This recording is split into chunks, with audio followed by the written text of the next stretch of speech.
Greetings, Saintsmen. We're going to be doing lesson 5.7, which is using congruent triangles. The strategy here is going to be similar to solving a puzzle, where we're going to take, and that's really what doing proofs is anyway, solving these mathematical puzzles. We're going to be taking a limited amount of information, solving for something bigger.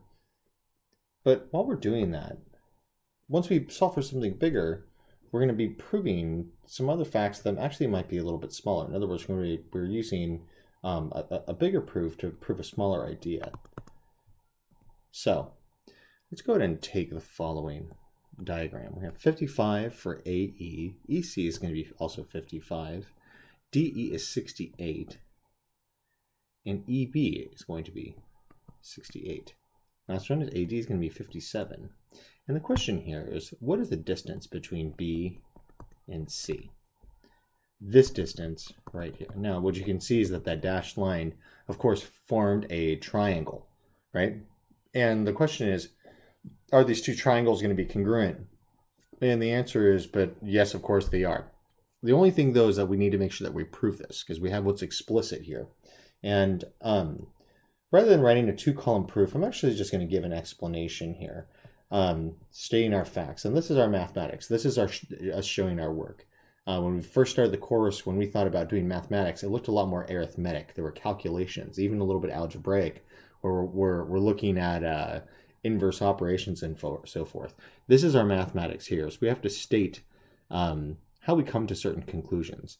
Now, when you're looking at this, I hope that you know right off the bat, BC is going to be equal to 57, but we have to give our rationale.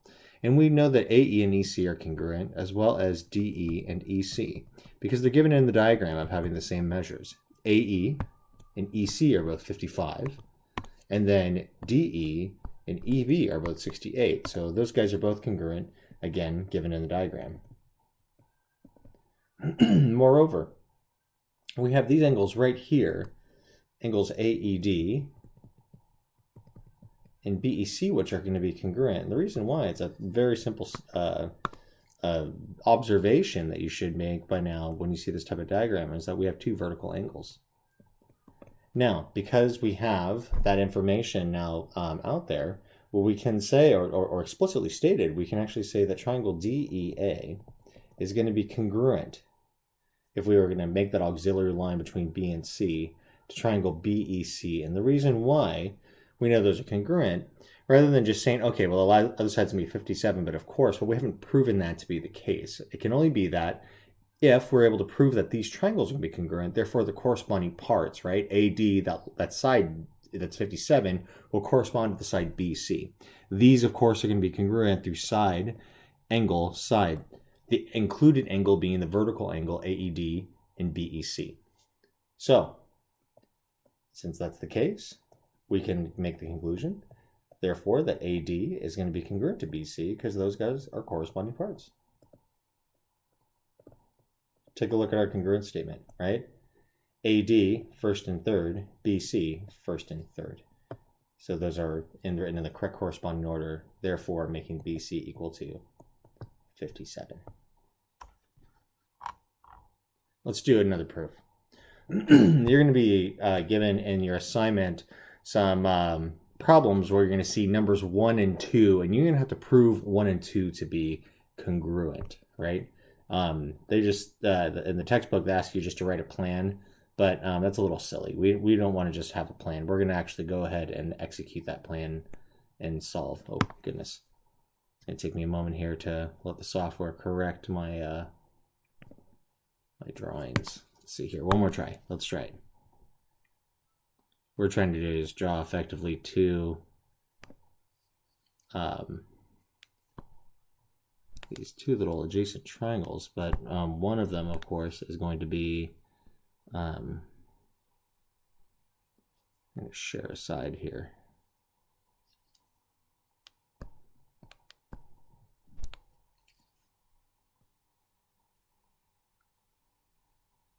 Okay, nice and adjusted. So let's go ahead and extend this guy here. Extend this guy here. This is going to be angle 1, and this is going to be angle 2 that's been extended off of this figure. It looks kind of like a chevron. Chevron being a a type of quadrilateral that's concave, and this is going to be QRST. So here's our given. What we're going to be given in this case is that angles 1 and 2 are actually congruent. In our proofs on our homework, we're actually going to prove 1 and 2 to be congruent, but that's actually given to us here. Also, moreover, RTQ, angle RTQ, is going to be congruent to angle RTS. What our task is, we're going to prove that QT is congruent to ST.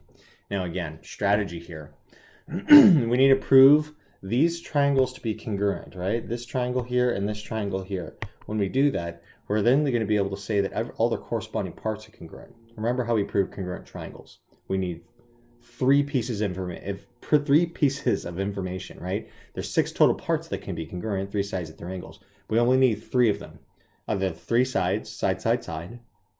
We need 2 sides at an angle, but the angle must be included. Side, angle, side. Angle has to be sandwiched in between. We have angle, side, angle, where the side is included, right? So 2 angles on one side. Or actually 2 angles on one side where the side is not included, right? AAS, angle, angle, side. Remember, we cannot use angle, side, side. That is the aforementioned potty mouth postulate that we've discussed in class. That's one thing that we're going to try not to do. And even when we've shown that exception through the hypotenuse leg theorem, what that really is it's an extension of the side, side, side postulate.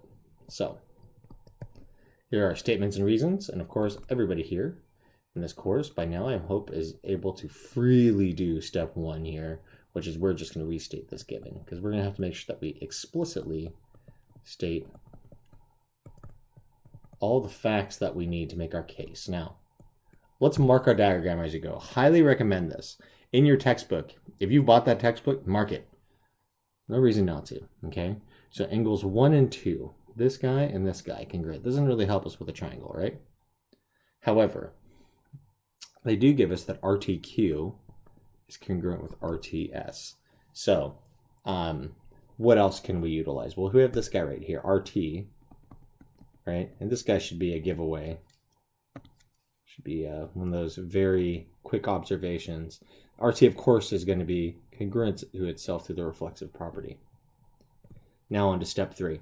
We're going to refer to these angles down here, because what we need to do is we need to prove this angle here and this angle, angles S and Q, to be congruent. If we can do that, we can say that these are going to be congruent triangles through angle, angle, side. And then, of course, QT and TS are going to be parts of those, corresponding parts of those congruent triangles.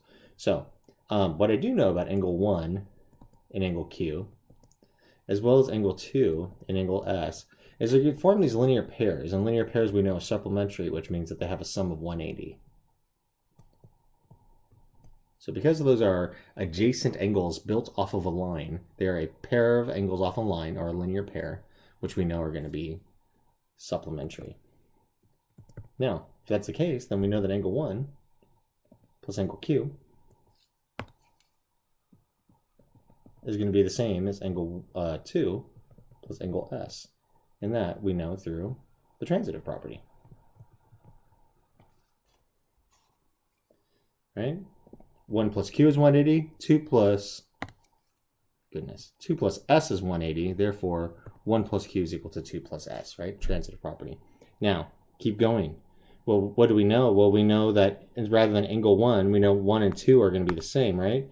So we could actually replace 1 with 2 and say 2 plus Q is equal to 2 plus S through the substitution property. Now, I think that it may not have occurred to you at first to do that, but now that we've done that, look at what we can do.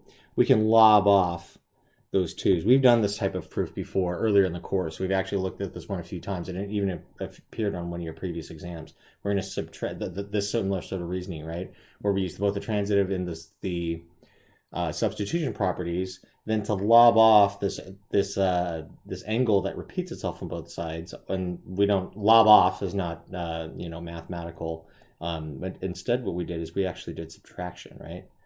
Remember the very first proofs that we did that were just algebraic equations, we actually would go through the operation and perform it, and then we would simplify, but then it was very easy to convince you that, hey, we don't need to actually take that extra step. We actually can simplify that and subtract all in one shot and show it as subtraction. So now that we've subtracted those off, Q and S are congruent, right? Which is great. Let's mark that. Back in our diagram, Q is congruent to S. Look what we have, guys. We have angle, angle, side, right? So these triangles are congruent. Triangle, QRT, and triangle SRT. Make sure that we have this in the correct order, corresponding QRT.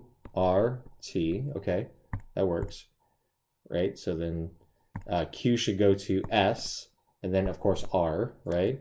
And then RT is congruent to itself. So yeah, QRT and SRT, and that's going to be through angle, angle, side, AAS. And since those triangles are now congruent, this is the easy part. We know that all the 6 parts of them, all 3 sides, all 3 angles, in particular this one that we were trying to cite and prove, is going to be congruent through the corresponding parts of congruent triangles. We will just write corresponding parts.